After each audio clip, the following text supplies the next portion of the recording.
Bon, c'est parti. On va dire qu'on a joué dans la sobriété, tout en n'étant pas Oui, c'est ça. raisonnable. Oui, c'est ça. C'est. Ouais. Bah, Bon, on va développer au fur et à mesure, hein. ouais, voilà. Ça a été compliqué, on va dire. Alors, moi, je vais commencer par un achat sur Internet. Mhm. Voilà, un Zegepus de plus, je vais dire. Un Zigépus de plus. Ouais. Mm. Qu'est-ce qui te chiffonne? Non, il n'y a rien. Bon, Faut le dire 10 fois très vite. Un Zigépus de plus, un Zigépus de plus, un Zigépus de plus. oh quel talent.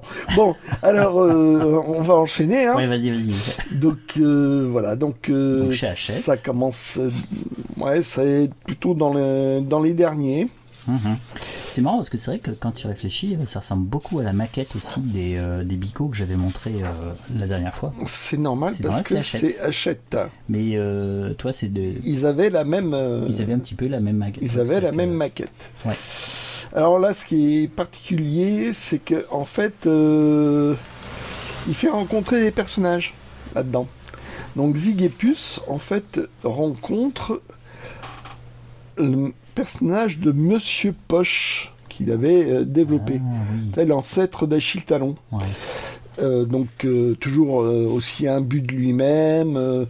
Donc là, il serait vague cousin, machin, et c'est un prétexte pour faire des trucs. Et Monsieur Poche, égal à lui-même, veut se faire chevalier errant moderne. Et Zigepus serait leur écuyer ou un truc comme ça. Puis à un moment donné, il y a un échange de pingouins entre un cirque et le leur. Oui. Et donc, en fait, ça bifurque sur cette histoire-là. Mhm. Puisque bon, bah voilà, là c'est carrément sur 6 bandes, tu vois. Donc ça fait des tout Ah, petits oui. dessins. Et puis bon, bah ça a connu plein de changements. Ça a commencé par le Dimanche illustré, avant-guerre. Ça a commencé dans d'autres journaux. Et Mhm. en gros, ça a terminé à peu près dans le journal de Zigepus. Et après, Saint-Augrand a arrêté sa carrière et Greg a repris derrière les personnages. Ok. Et en fait, peut-être qu'il y a beaucoup de monde parce que le format de la revue était beaucoup plus grand, non? Je sais pas du tout. Mais bon, je viens de le remarquer. Bah déjà, j'avais remarqué que c'était des tout petits dessins par rapport à d'habitude, Mhm. ce que je connaissais. Ouais, c'est peut-être lié au support. Ouais, c'est possible. Donc j'ai envie de dire le scénario, bah, toujours plus ou moins improvisé, mais j'ai envie de dire un peu plus suivi quoi, par rapport au tout premier où c'est d'une semaine à l'autre, Ouais. ça partait vraiment dans tous les J'aime sens. bien, tiens, cette case-là, là. Mm. Ça, c'est sympa, ça.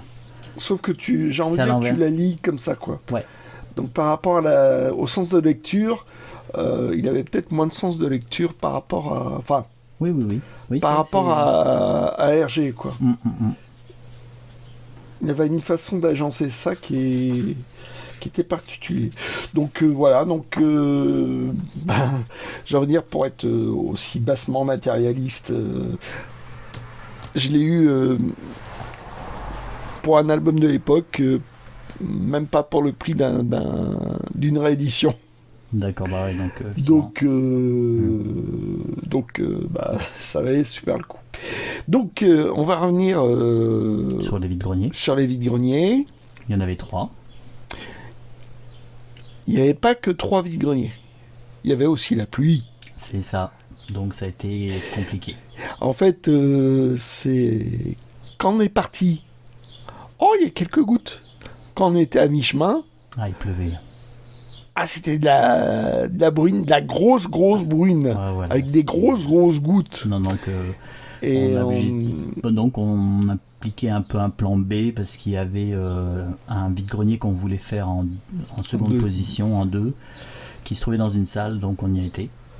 Et en fait, le problème, c'est qu'on était vraiment en avance. Mais vraiment en avance. Hein. Tellement en avance qu'on était arrivé avant les organisateurs C'est ça. et avant tous les... Avant tout le monde. Avant tous les stands, quoi. Ouais. Et donc, on a vu passer les vendeurs qui commençaient à amener leurs cartons. Ça avait pas l'air fabuleux. Donc, hop, on change notre fusil d'épaule. Comme la pluie s'était arrêtée, on va... Voilà. Ouais. Enfin, quasiment à peu près. arrêté. Ouais. On tente notre chance. Voilà, et en chemin. Il pleut à nouveau. On arrive. Ça s'arrête. Bon, Donc, on a pu faire le premier vide-grenier alors qu'on avait du retard, mais comme les gens avaient attendu pour déballer que ça s'arrête de pleuvoir, bon, on a saisi notre chance. On a eu une petite fenêtre. Donc, petite fenêtre, mais petit achat pour moi.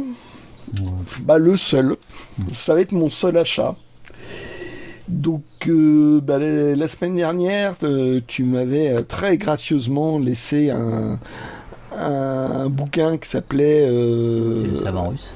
Ouais. Les extraordinaires aventures d'un savant russe, qui était de Graffini avec Georges Laure, je crois. Le Fort, pardon. C'est Georges ou Gustave alors? Déjà, c'est le Fort. Ouais, c'est le Fort et c'est G. Voilà. G. Et en fait, après des recherches sur Internet, parce que j'ai lu le premier, hein, moi je lis. Moi aussi. C'est vrai? Oui. Bon. Alors, oui. Savoir, c'est pas le faire. Hein. Enfin bref. Donc, j'ai lu le premier, j'ai trouvé ça rigolo. Oh, bah, Graffini, machin. Et j'ai fait des recherches sur Internet. Et Graffini, lui, plus un côté scientifique, plus mode d'emploi, voire journaliste. Dans les bouquins qu'il a fait, il y a vraiment de tout, quoi. Il y a pas des recettes de cuisine, mais un livre de recettes de cuisine, mais un truc de bricolage, quoi. Ah oui, des trucs comme ça. Et le Fort... Donc j'ai fait côté le Fort, lui c'est vraiment le côté romanesque, mais dans tous les sens, quoi. Donc le savant russe, j'ai trouvé ça amusant, un peu léger, disons que ouais, un côté comédie avec des vrais bouts de science dedans, des vrais morceaux de science dedans, mais des sciences de l'époque, quoi.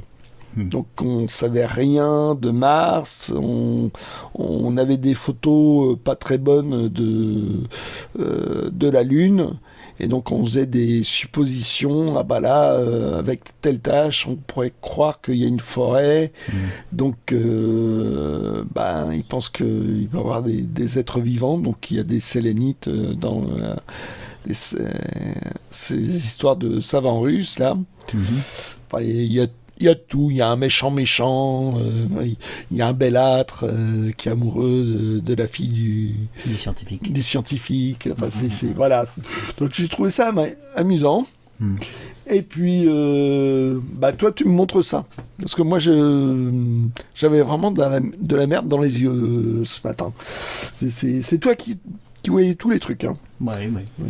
Moi, je faisais figurant. Donc, tu m'as montré ça. Donc là, ils ont effacé... Dufour.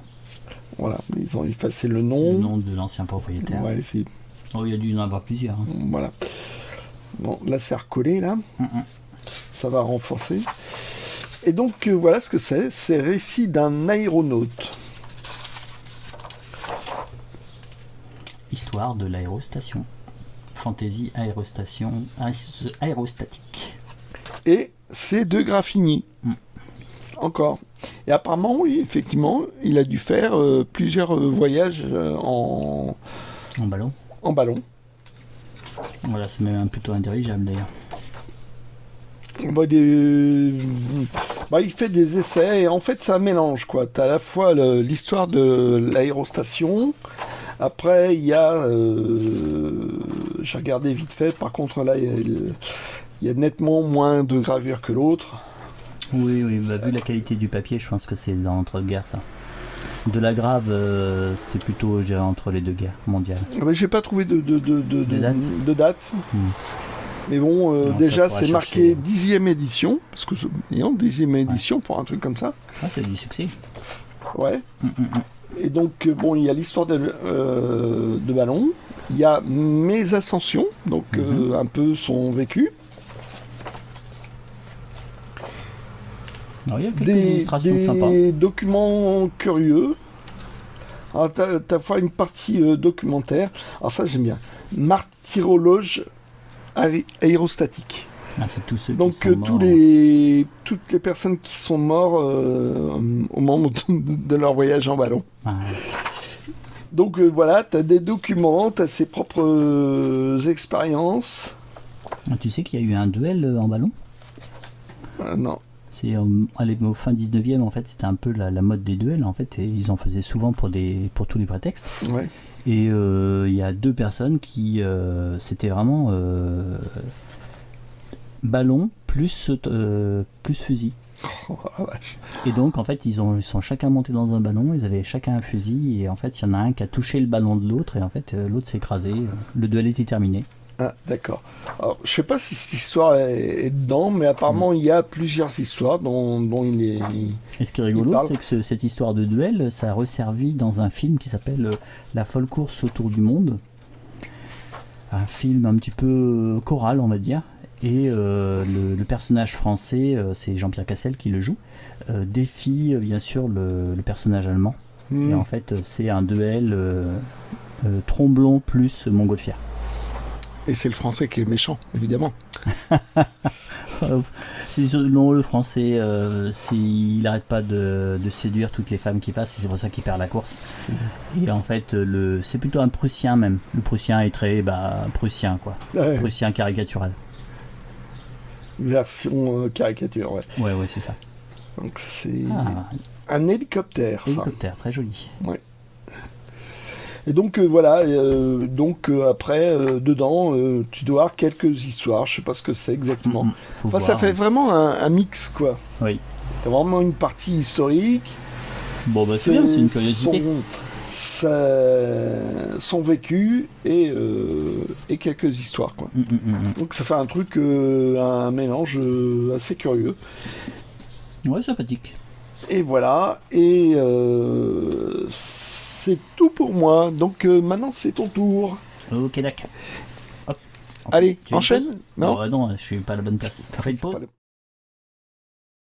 Poc, c'est mon tour. Tu voulais pas faire... Non, bon. Alors, c'est parti. Je voulais pas faire quoi? Tu voulais pas faire un essai de son? Non, tu es parfait. Arrête de rire, ça fait... Ouais, s'il y a des gens qui perdent de l'édition à cause de ça. Donc moi, j'étais chez l'ami Pierrot, parce qu'en fait, j'étais en vacances, donc j'avais le temps d'y passer. Ce qui fait que j'ai un petit peu fait mon marché, hein, c'est en ce moment, j'ai de la chance, parce que des fois, je sors, j'ai rien du tout. Alors bon, j'ai un peu forcé la chance, parce que j'ai pris l'Arsène Lupin, parce que c'était Arsène Lupin. Hein. Déjà, le dessin, ça donne pas trop envie. C'est chez Soleil, vous voyez, c'est chez Soleil. Donc on a d'après, bien sûr, et le dessin, c'est quand même, ça fait un peu vieillot, même les couleurs font vieillotte. Mais bon, comme c'était un petit peu sur Arsène Lupin, je me suis dit le côté vieillot, ça me dérange pas. Ça sent quand même l'espèce de photocopie dans les expressions. Hein. C'est bon. Donc on va voir comment c'est mis en scène en bande dessinée. Voilà, c'est résolu en 48 pages. Ça a dû se faire Plusieurs fois. Beaucoup de fois en bande dessinée. Oui. Là, il y a deux titres qui sont apparaître, c'est L'Aiguille creuse et La Demoiselle aux yeux verts. Je sais pas s'ils sont parus. J'ai pas regardé en fait sur le net pour voir si tout était paru. C'était vraiment, je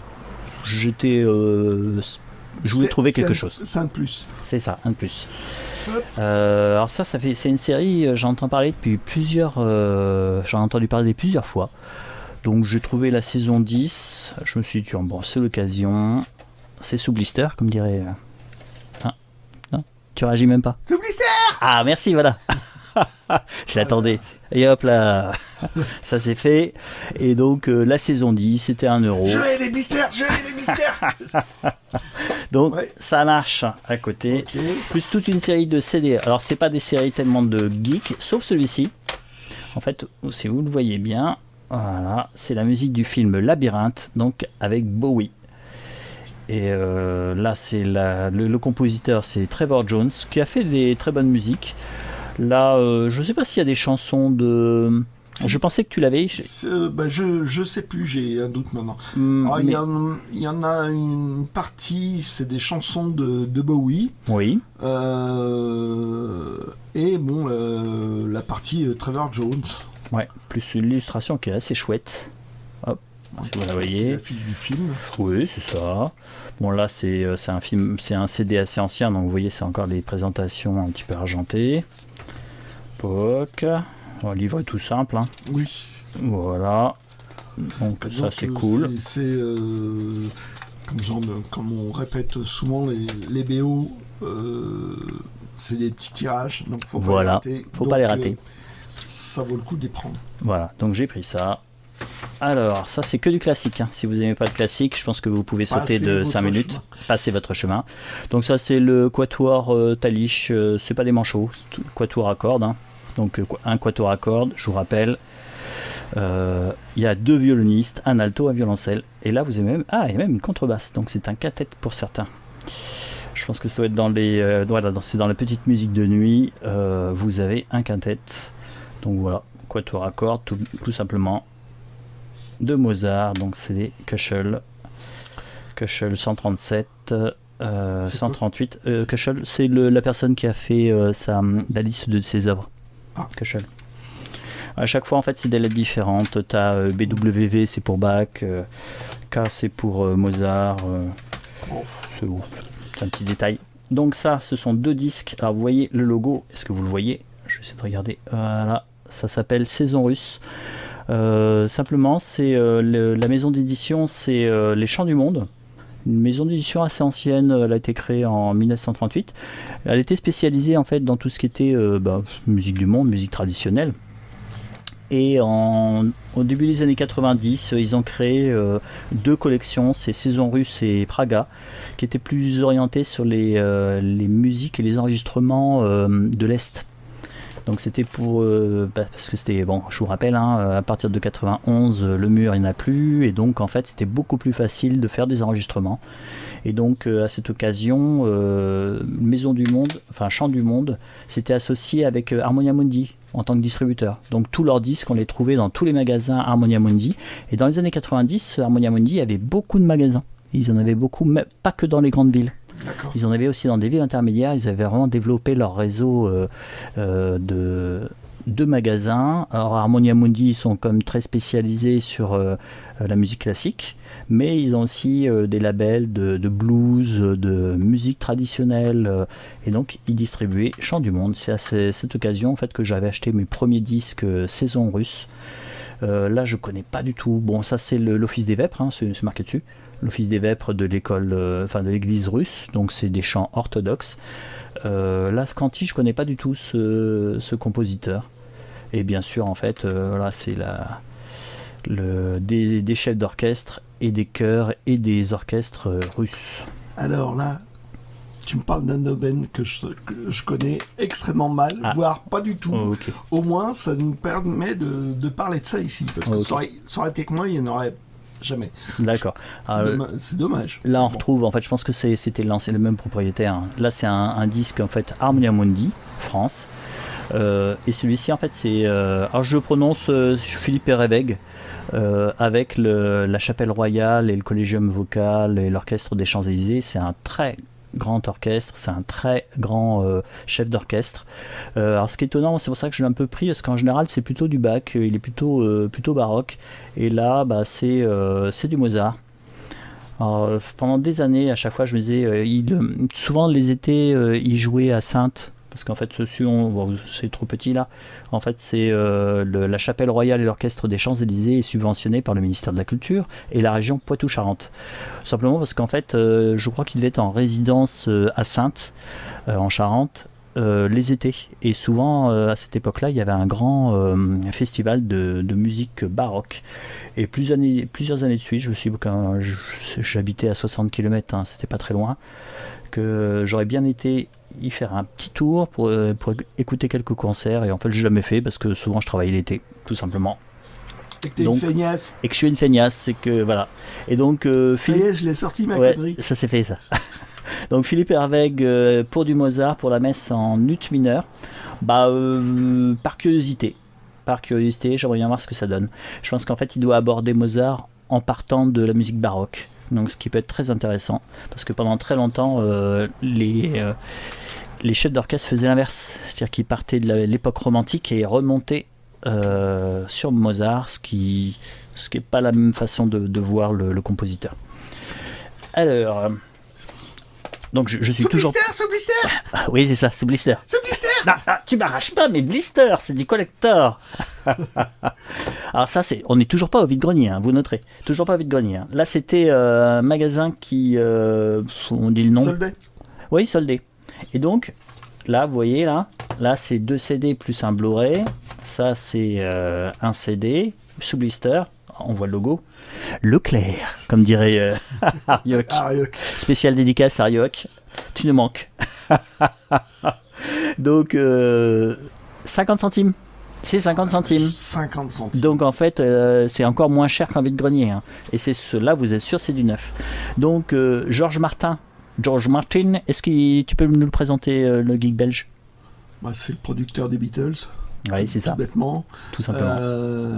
Il avait fait de manière... Enfin, lui, la musique classique, il avait pris d'une manière un peu détournée, c'est-à-dire sur des côtés parodiques ou un truc comme ça.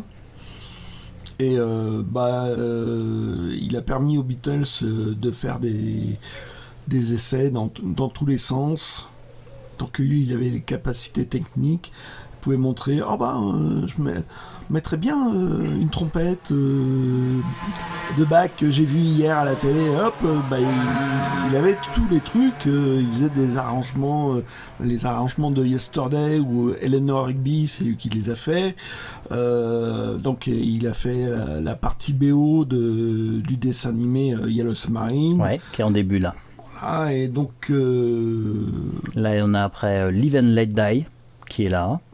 Ouais. Là on a Under Milkwood, donc par Dylan Thomas, et là en fait on a des petits morceaux. Là il y a même un prélude pour cordes, un arrangement d'un prélude pour cordes de Jean-Sébastien Bach en c'est pas ça doit être un Fa, et donc après c'est les chœurs de The Mission, donc voilà. Et là Free American Sketches. Ouais, c'est de la musique pour un sketch qu'il avait fait. Enfin, là, une sorte de musique parodique. Enfin, il était un peu en décalage à son époque. Parce qu'il faisait des trucs comme ça. Et ce qui allait très bien pour les Beatles, quoi. Ok, alors eux, ça doit être un mi. Alors, Zouf. Steve Hackett, donc le guitariste de Genesis, il est resté dans le groupe de 71 à 77, et là c'est un grand concert où il revisite un peu des titres de Genesis. J'ai pas de Blu-ray, mais c'est pas grave, là déjà j'ai les 2 CD à écouter. Donc voilà, 50 centimes, je veux dire, c'est un prix un peu imbattable. Ouais, puis voilà. C'est vraiment des trucs particuliers. Ça pourrait y trouver bonjour. Hein. Oui, c'est ça. Bon, on va passer au vide-grenier. Ouais, ça va être super. Vite. Ah, vite. Ça va être vite. Hein. Là, ça va être vite. Vide-grenier. Vide-grenier, donc, on vous a raconté, c'était un peu l'Odyssée. C'était un peu, fallait tenter sa chance. De l'audace, toujours de l'audace, comme disait l'autre. En fait, sur le premier vide-grenier, il y avait un livre qui pouvait m'intéresser, mais pas au prix où la personne voulait le vendre. Et j'ai trouvé ceci. Alors, ça a été très rapide, parce que j'étais sur la pile. D'ailleurs, j'en profite pour donner mon score bisounours. Je suis à 88, grâce à la pile. 88 quoi ? Ah, il faut que je rappelle ce que c'est mon challenge bisounours. Oui. Grosso modo, j'ai décidé de faire un challenge bisounours, c'est-à-dire que j'ouvre systématiquement les Astérix qui me paraissent anciens, qui sont sur des stands de non professionnels, et le but c'est de trouver une dédicace de Uderzo. Oui, je sais, c'est un peu fou. Et je compte à chaque fois les Astérix que je fais. J'en suis au 88e, où j'ai ouvert pour essayer de trouver une dédicace. Un peu fou. Alors peut-être que dans 300 ou 400, quand je serai à 400 ou 500, le Geek Belge aura pitié de moi. Discrètement, il va faire une fausse dédicace sur un Astérix et puis il glissera dans la pile juste pour que j'arrête cette recherche débile. J'ai pas pensé ça. Ouais, mais je me suis Tu me fixé donnes ça. des idées, hein. Ah, oui. Je me suis fixé ça. Alors, Bon, allez. cette édition, pourquoi je l'ai prise? Alors déjà, il y avait plusieurs éditions originales. Il y avait le combat des chefs, il y avait aux Jeux Olympiques, mais par contre, il y avait le gamin qui avait griffouillé partout. Celle-ci, c'est le seul où il n'avait pas fait, et je l'ai pris. Donc c'est l'édition originale d'Astérix chez les Bretons. Mais je l'avais déjà. Déjà, c'est bien. C'est bien. Simplement, si vous voyez bien le détail, vous voyez que Dargo SA éditeur, est sur une ligne. Et j'avais le mien déjà, ça c'était mon exemplaire. Hop, une édition originale aussi, 3e trimestre 1966. Ça ne rajeunit pas. Et vous voyez, Dargo SA éditeur est sur 2 lignes. Tout simplement parce qu'à l'époque de Astérix chez les Bretons, je ne sais plus combien ils avaient sorti. Je ne sais pas si 100 000 exemplaires celui-ci. Je sais plus. Un truc de dingue. Déjà, c'était à 600. Voilà, il y avait au moins 600 000 exemplaires en première édition. En première édition. Et donc, il y avait plusieurs éditeurs, parce qu'aucun éditeur était capable de sortir 600 000 exemplaires. Ah oui, plusieurs imprimeurs. Il devait... voilà. Et il devait s'y prendre à plusieurs imprimeurs. Mais la première page. Voilà. Et ce qui fait qu'en fait, il y a des variations. Vous voyez, là, il y a un numéro de page, et sur la droite, il n'y en a pas. Déjà... Hop. Donc, on peut voir... Attends, on va voir l'imprimeur. Donc, là. Oh, on arrive à le voir. Ouais. Si donc, sur la droite, c'est Offset, donc c'est Saint-Maur dans la Seine. Et sur la gauche, c'est l'imprimerie Crété à Paris, Corbeil-Essonnes. Donc, les trois sont 3e trimestre 1966. Alors j'ai aussi la variation, attends, je vais boucher. J'ai aussi la variation où ils se sont trompés de date, ils ont mis 64 au lieu de 66. Et les numéros de page, est-ce qu'on le voit? On le voit. Ouais, vous voyez, vous avez vu, c'est pas la même couleur. En plus, je mets mon pouce. Ah, si tu mets ton pouce dessus, ça va pas le faire. Donc voilà. C'est pas la même couleur. Donc, là, c'est en couleur bleue. C'est bleu. Les chiffres sont en blanc. C'est en couleur noire. Noir. Alors les couleurs sont à peu près de la même chose, mais c'est pas toujours la même chose. C'est-à-dire que là, bon, je sais pas si on le voit. Suivant le réglage de l'imprimeur, d'après les films d'impression, c'est pas les mêmes couleurs. Pas exactement. Il y en a un qui est plus saturé que l'autre. Ouais. Là, celui-ci, là, les couleurs sont un tout petit peu plus foncées.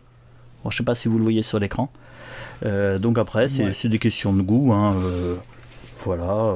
Et donc, il peut y avoir beaucoup de variations. Ces variations... Il faudra que je le recolle là, celui-là. Ouais. Bon, il y a un petit boulot.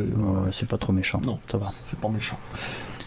Voilà, donc c'était, je dis les prix, hein, c'était 2 €, l'édition originale d'Astérix chez les Bretons. Donc ne vous ruinez pas, faites les vides-greniers. Ah oui, pour Astérix, à part les collections pilotes, c'est chaud à trouver, c'est très chaud, c'est de plus en plus chaud même. En fait, le premier a été sorti à 6 000 exemplaires. 6 000 exemplaires. Celui-là qui est le 8e 7e 2, 4, 6, 7, 8. Le 8e est à 600 000 exemplaires. Ouais, c'est ça. Et si plus ça va, plus les tirages sont énormes. Donc... après, en collection pilote, il y a des rééditions, mais les tirages, le nombre de tirages, si je me souviens bien, c'est Astérix le Gaulois, ça va être 6 000. La Serpe d'Or, on passe au double, c'est autour de 12 ou 13 000. Chez Lego, je me souviens, je crois que c'est encore 13 000. Gladiateur, on passe à 25 000. Tour de Gaulle, je me souviens plus. Astérix et Cléopâtre, on dépasse les 100 000 exemplaires. Et le combat des chefs, je crois que ils ont encore doublé en fait. Et alors bon, c'est les collections pilotes qui sont très chauds à trouver. Les autres, si vous faites régulièrement des vides-greniers, ça devient chaud. Hein, je trouve que ça se raréfie un peu. Oui. Puis bon, avec la mort d'Uderzo, des spéculateurs qui s'y mettent. Là, mais bon, je veux dire, là, tu l'as trouvé sans effort. Quoi. Sans effort, t'es dur. Quand même. J'avais un chineur sur ma gauche et il y en a un qui a contourné la table pour atteindre la pile, quoi. C'est vrai, puis moi 5 minutes avant, j'étais passé sur le stand. Ça y était pas. Ils y étaient pas. Et 5 minutes après, c'était trop tard. Bah ouais. Donc je suis assez content, heureusement je me contente de peu, parce que j'ai trouvé celui sur une ligne. Alors je pense que c'est toi et le Geek Belge qui avait une théorie par rapport à ça, et je pense qu'elle est juste. C'est-à-dire qu'en fait chaque éditeur avait sa propre zone où il fournissait les librairies. L'imprimeur. Ah, l'imprimeur, exact. Imprimeur. Donc en fait... Un imprimeur devait couvrir une certaine zone géographique. Oui. Donc certaines variantes qu'on a pu découvrir au fur et à mesure, quand on regardait de plus près les différentes éditions, ces variantes devaient plutôt se trouver dans une région plutôt que l'autre. Oui, c'est ça. Et les personnes qui déménagent ont pu amener dans une autre région celle où c'est dominant. Nous, la dominante, c'est plutôt celle-ci. Parce que tu as des variations aussi avec l'initiale du prénom. Oui, pour le combat des chefs. Je crois que c'est le combat des chefs, comme ça, des chefs, il y en a avec l'initiale du prénom et sans initiale du prénom. Ouais. Et c'est vrai que nous on avait comparé un peu nos exemplaires et cette version-là, moi j'en avais 3 quoi. Et en fait toi aussi t'en avais beaucoup. Et c'est là où on s'est dit, c'est d'un point de vue statistique, c'est pas possible. Si tous les exemplaires étaient mélangés et envoyés comme ça, on aurait dû avoir à peu près à égalité les mêmes. Donc ça c'était notre région. Ça je pense que c'est quelqu'un qui a ramené ses BD d'une autre région. Et un étranger. Un étranger. Il vient pas de chez nous. Il est pas de chez nous. Il vient peut-être de Paris. On sait jamais. Ah, quelle horreur Et comment peut-on être à Paris? Quelle horreur. Excusez-nous les Parisiens. Ouais. Bon, et là, on a la moitié des abonnés qui sont barrés. Là. Statistiquement, 10%. Et c'est l'exemplaire où il y a une date qui est fausse, c'est-à-dire que le copyright, c'est 64 au lieu de 66. C'est mon frère qui me l'a ramené. Et il me l'a ramené de la Côte d'Azur. Donc peut-être que tous ces exemplaires-là sont plutôt sud-ouest. Voilà. Ouais, enfin bref. Voilà. Petite explication sur Astérix chez les Bretons. Des trucs de pinailleurs, quoi. Bon, on pinaille, et en fait, c'est vraiment parce qu'on était en train de dire, mais t'en as combien d'exemplaires, toi, de Astérix chez les Bretons? Non, on va pas dire, on va pas s'enfoncer. Si, il m'a dit 4. Non, c'est faux. Oh non, mais n'aie pas honte, hein, je crois que je dois être à 6, alors. Le pire, c'est Astérix chez Normand. Mais en fait, c'est un peu ça, quoi. Il y a... Ouais, non, c'est chez Normand.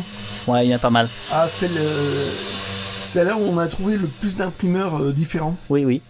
C'est fou. Donc ça, c'était premier vide-grenier. Ça aussi, c'était premier vide-grenier. Alors ça, c'est... bon, je le présente quand même. Hein.